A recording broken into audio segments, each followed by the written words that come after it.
Hello everyone, कैसे हैं आप सभी। आई होप सभी बहुत ही फिट एंड फाइन होंगे। तो आपका स्वागत है इजी गार्डनिंग। जैसा कि नाम से ही आपको पता है कि हम गार्डनिंग के कुछ इजी टिप्स, इजी तरीके से गार्डनिंग करते हैं, जैसे कि मैं करती हूँ। और जो कि बहुत प्रोफेशनल गार्डनर नहीं है, ये वीडियो उन्हीं के लिए है। तो जो न्यू गार्डनर्स हैं या होम गार्डनिंग करते हैं, इजी तरीके चाहते हैं, तो ये वीडियो आपके लिए ही है। तो आज मैं आपको अपने मोगरे के रिजल्ट्स दिखाने वाली हूँ। जैसे कि आप देख सकते हैं, मैंने फरवरी में कटिंग की थी और अभी इतनी सारी कलियाँ आ गई थी। फूल अभी खिलने के हैं, तो वो हम पार्ट 2 में शेयर कर देंगे अपडेट। तो मैंने सोचा ज़्यादा लेट हो उसके पहले ही मैं आपको अपने गार्डन की वीडियो शेयर कर दूं कि कितनी सारी कलियां आई हैं कटिंग करने के बाद। अगर आपने कटिंग नहीं की है, जैसा कि मैंने पहले भी बताया है पुराने वीडियोस में कि फरवरी कटिंग के लिए परफेक्ट मंथ होता है, बट अभी भी बहुत देर नहीं हुई है। आप हल्की सी प्रूनिंग कर सकते हैं, छोटी मोटी कटिंग कर दीजिए आपके प्लांट्स में। और क्या केयर करनी है जब आपके प्लांट्स में बर्ड्स आ जाएं, इतनी बंचेस में बर्ड्स आ रही हैं, और मैंने क्या किया था वो आज मैं अपने वीडियो में शेयर करने वाली हूँ। क्योंकि बिना रिजल्ट दिखाए तो किसी को समझ में ही नहीं आता है। अगर मैं बोलती कि इसकी कटिंग कर दो, बहुत सारे फूल आएंगे, तो आप वो देखने को नहीं मिलते। तो मैंने सोचा जब हमारा प्लांट में बहुत सारी कलियां आ गई तो हम ये वीडियो शेयर करेंगे।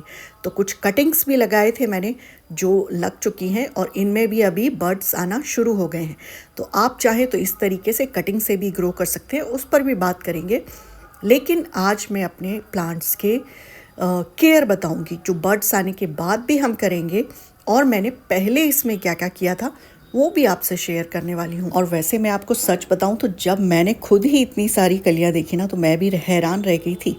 और इसकी सही देखभाल अगर मैं करूँगी और नहीं करी अगर सही देखभाल, तो इसकी कलियाँ गिर भी सकती हैं। इसीलिए आज मैं बताने वाली हूँ कुछ ज़रूरी टिप्स, कैसे मैंने अपने प्लांट का ध्यान रखा जब मैंने रिपोर्टिंग की थी, और अब मैं क्या करूँगी। तो चलिए स्टार्ट करेंगे, जिससे कि हमारा प्लांट भी हेल्दी रहे और इसमें और भी फ्लावर। अभी तो ये फर्स्ट राउंड की फ्लावरिंग है, अगर मैं केयर करूँगी तो इसमें फ्लावरिंग आती ही रहेगी।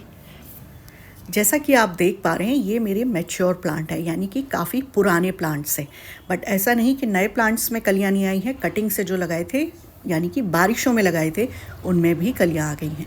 लेकिन जो हमारे पुराने प्लांट्स थे वो छोटे गमले हैं, बहुत बड़े नहीं हैं, 14 इंची के पॉट हैं, तो उसमें रूट बाउंड हो गई थी। जिससे कि मैंने अभी जब फरवरी में ही इसमें बकरी की खाद ऐड की थी, और अच्छे से गुड़ाई करके उसमें मैंने खाद ऐड कर दी थी। जैसा कि आप देख सकते हैं, इसमें गोबर की खाद या बकरी की खाद हम ऐड कर देंगे, जिसमें नाइट्रोजन होता है।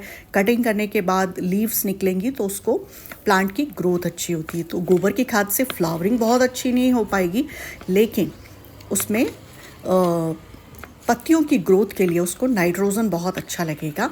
थोड़ी बहुत फ्लावरिंग भी अच्छी हो जाती है, अच्छी खाद होती है, मिट्टी होती है, पोरस मिट्टी होती है, तो प्लांट खुद भी फ्लावरिंग करता है। तो थोड़ी सी केयर हमें करना ज़रूरी होती है।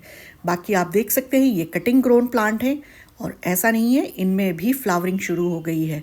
और देख सकते हैं ये जिस हिसाब से ये कटिंग है, मींस मैंने जुलाई में लगाई थी और अभी इसमें फ्लावरिंग स्टार्ट हो गई हैं। दोनों ही कटिंग्स बहुत अच्छे से चल रही हैं, तो ये भी बहुत अच्छी फ्लावरिंग करेगा। तो आप अगर आप कटिंग लगाना चाहेंगे तो जुलाई में आप कटिंग ज़रूर लगा लीजिए, तो आपको अच्छे रिजल्ट मिल जाएंगे अगले फरवरी तक।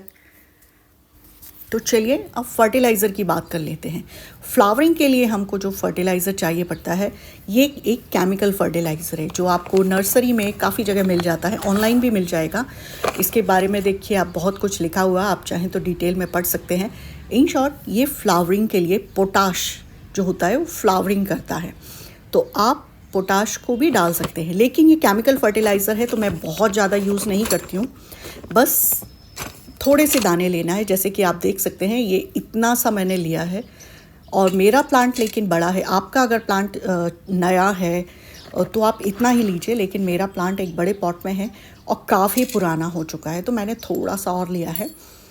तो ये लेंगे और वर्मी कंपोस्ट लेंगे, जिसके वर्मी कंपोस्ट, जैसे कि हमने पहले गोबर की खाद डाली थी, अभी हम वर्मी कंपोस्ट भी डालेंगे। इसकी ओवरऑल हेल्थ अच्छी रहती है, जो कि मैं सॉइल में हमेशा अपनी ऐड करती रहती हूँ, जिससे कि हमारी सॉइल हल्की भी रहती है और न्यूट्रिशन भी मिलता है हमारे पत्तियों को, पत्तियां हेल्दी रहती हैं। तो इस तरीके से आप मिक्स कर लीजिए इनको, बस बहुत ज़्यादा कुछ नहीं करना है। लेकिन केमिकल फर्टिलाइज़र हमेशा कम मिक्स करिए।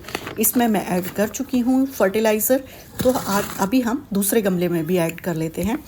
ये काफ़ी पुराना प्लांट है, इसको सबसे पहले तो हमको गुड़ाई कर लेना है। बिना गुड़ाई करे आप फर्टिलाइज़र कभी मत डालिए। और गुड़ाई का फ़ायदा भी ये होता है कि जो हमारे जैसे ये बहुत बड़ा प्लांट है हमारा, तो एक बार तो मैं इसे रिपोर्ट कर चुकी हूँ, थोड़ी थोड़ी जड़ हटा दिया है, बट गुड़ाई जब करूँगी तो और भी जड़ें, इसकी जो माइक्रो फाइब्रस रूट होती है वो भी निकल जाती हैं। और हाँ, जब हम इसमें मैंने खाद जो मिक्स की ना, अब इसके बाद इसको मिट्टी के साथ मिक्स करना है। ऊपर से खाद डाल के कभी नहीं छोड़ देना है। जैसे कि आप खाद डालिए मिट्टी के ऊपर और छोड़ दिया, वैसा कभी नहीं करना है। तो इस तरीके से खाद डालने के बाद हम हाथ से उसको मिट्टी से अच्छे से मिक्स कर देते हैं, जिससे कि सॉइल ऊपर की तरफ आ जाती है और जो हमारी खाद है वो थोड़ा नीचे की तरफ सेटल हो जाती है। इससे न्यूट्रिशन उसको जल्दी मिल जाता है। और हाँ, जब हम इस तरीके से गुड़ाई करते हैं ना, तो जो जड़ें भी होती हैं कुछ ऐसी पतली वाली बारीक जड़ें, अगर पुराना प्लांट है तो नए प्लांट्स में से ज़्यादा जड़ें आपको तोड़ा ताड़ी नहीं करनी है, क्योंकि छोटा प्लांट है उसमें जड़ें ही बहुत कम रहती हैं। पुराने प्लांट्स में हम ये जो जड़ें जो ऊपर की तरफ आ रही हैं, जैसे कि मेरा पुराना प्लांट है 4 से 5 साल पुराना है, तो उसमें से मैं जड़ें निकालती रहती हूँ। तो इस तरीके से आप जड़ें निकाल दीजिए, उनको हटा दीजिए, नई नई बनती रहेंगी। लेकिन पुराना प्लांट है तभी, नए प्लांट में ऐसा नहीं करना है। वाटरिंग करना है, वाटरिंग का भी एक तरीका होता है। अब जब मैंने फर्टिलाइज़र दे दिया है जिससे कि हमको रिज़ल्ट भी दिख रहे हैं, तो वाटरिंग हम बहुत संभल के करेंगे। तो मोगरे में वाटरिंग करनी है। अगर आपने फर्टिलाइज़र दिया है तो हम पानी देंगे। इसकी मिट्टी जैसे ही सूखेगी, क्योंकि ये सनलाइट में रखने वाला प्लांट है, फुल टाइम आप इसे सनलाइट में रखेंगे तभी इसमें कलियाँ आएंगी। तो वाटरिंग जब हम करेंगे इस प्लांट के ऊपर, तो इसमें से पानी बहुत ड्रेन आउट नहीं होना चाहिए, वरना आपने जो भी फर्टिलाइज़र डाला है वो न्यूट्रिएंट उसके पानी से बह बह के जल्दी ख़त्म हो जाएंगे।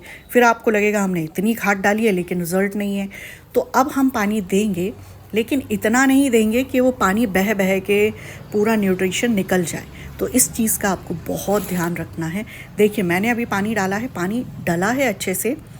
जैसे कि आप कोई नाप बना लीजिए, या जैसे पाइप से भी पानी डालते हैं तो ध्यान रखिए, शावरिंग कर दीजिए अच्छे से। लेकिन ऐसा बहना नहीं चाहिए पानी, नहीं तो आपके न्यूट्रिशन भी बह जाएंगे, तो आपकी मेहनत भी बेकार हो जाने वाली है। तो इस तरीके से आप पानी का ध्यान रखिए। फ्लावरिंग के लिए सनलाइट की बात करें तो ये एक फ्लावरिंग प्लांट है। आपको इसे फुल सनलाइट में रखना है, जहाँ आपके यहाँ ज़्यादा से ज़्यादा धूप आती हो वहीं रखना है, तभी आपको इस तरह की कलियाँ मिलेंगी। इसमें कलियाँ बहुत आती हैं, बस थोड़ी सी देखभाल करनी है और आपको इसके रिज़ल्ट बहुत अच्छे दिखेंगे। और मोगरा तो किसको पसंद नहीं होता है। तो देखिए, मेरे 2 पुराने प्लांट्स से मैंने 2 नए प्लांट्स भी बनाए हैं। कटिंग जुलाई की लगी हुई है, रिज़ल्ट फरवरी में आ गया। तो है ना आसान तरीका मोगरे को मेंटेन करने का। इसके आगे का मैं रिज़ल्ट आपको जब फ्लावरिंग हो जाएगी पार्ट 2 में दिखाऊंगी, बट मुझे लगा कि इतने इन्फॉर्मेशन तो आपसे शेयर कर देना चाहिए, अदरवाइज़ फ्लावरिंग का वेट करूंगी तब तक आप भी लेट हो जाएंगे। जिसने कटिंग नहीं की होगी तो अभी आप सॉफ्ट प्रूनिंग कर दीजिए, हार्ड प्रूनिंग का समय जा चुका है। और देखिए, गार्डन में इतने बर्ड्स भी आते हैं ना, तो बहुत सुंदर लगता है। तो आपके यहाँ भी अगर थोड़ी सी जगह हो तो ऐसे बर्ड्स को आप खाना रखिए, पानी रखिए, तो आपके गार्डन में ऐसे चहल पहल बनी रहेगी। तो चलिए, बस एक ही टॉपिक रह गया है कि सॉफ्ट प्रूनिंग अगर मैं बोल रही हूँ तो सॉफ्ट प्रूनिंग किस तरीके से करनी है। आप जैसे देख सकते हैं मेरी तो हर ब्रांच में कलियाँ हैं, तो मैं अभी कैंची से काट के नहीं दिखा सकती आपको, बट मैं रिज़ल्ट दिखा सकती हूँ कि जब मैंने कटिंग की थी। देखिए, सॉफ्ट प्रूनिंग बस छोटी सी ऊपर से ब्रांच कट कर देनी है, जैसे कि मैंने ये की थी। देखिए, एक ब्रांच कट की थी, उसमें से 2-2 निकल रही हैं। अभी इन दोनों में कलियां आएंगी। तो इस तरीके से एक प्लांट से आप 2-2 ब्रांच, 3-3 ब्रांच निकल जाती हैं और वो प्लांट इस तरीके से घने हो सकते हैं। तो अभी ये समय है, आप सॉफ्ट प्रूनिंग कर दीजिए। हार्ड प्रूनिंग करेंगे तो थोड़ा समय लगेगा, आप करना चाहें तो कर दीजिए, थोड़े से लेट फ्लावर आएंगे। बट अगर कलियां आ चुकी हैं आपके प्लांट में तो आप हार्ड प्रूनिंग बिल्कुल मत कीजिए। कलियां आ चुकी हैं तो बस सॉफ्ट प्रूनिंग करिए, अपने गार्डन को फूलों से भर दीजिए। देखिए, बोगनविलिया भी कितने अच्छे खिल रहे हैं। तो मुझे लगता है मैंने काफ़ी सारे टॉपिक कवर कर लिए। कुछ छूट गया हो तो बता दीजिए, वो उस पर भी बात करेंगे। वैसे तो भी पार्ट 2 में लाने वाली ही हूँ, जबकि फ्लावर खिल जाएंगे। तो अगर मेरा ये वीडियो आपको मोगरे के ऊपर पसंद आया हो, जो कि सभी का फेवरेट है, तो प्लीज़ चैनल को लाइक करें, शेयर करें, सब्सक्राइब करें। सब्सक्राइब करना एकदम फ्री होता है। अगर आप सब्सक्राइब करते हैं तो मुझे मोटिवेशन मिलता है कि मैं और भी अपने प्लांट शेयर करूं और भी वीडियोस बनाऊं। तो आप प्लीज़ सब्सक्राइब करना बिल्कुल मत भूलिए। फिर मिलते हैं किसी और वीडियो में किसी और इन्फॉर्मेशन के साथ। तब तक के लिए बाय बाय। और इस तरीके से पिंचिंग ज़रूर कर लीजिए आप, क्योंकि ये समय है, अब आप पिंचिंग करेंगे तो नए नए ब्रांच निकलते रहेंगे। Bye bye.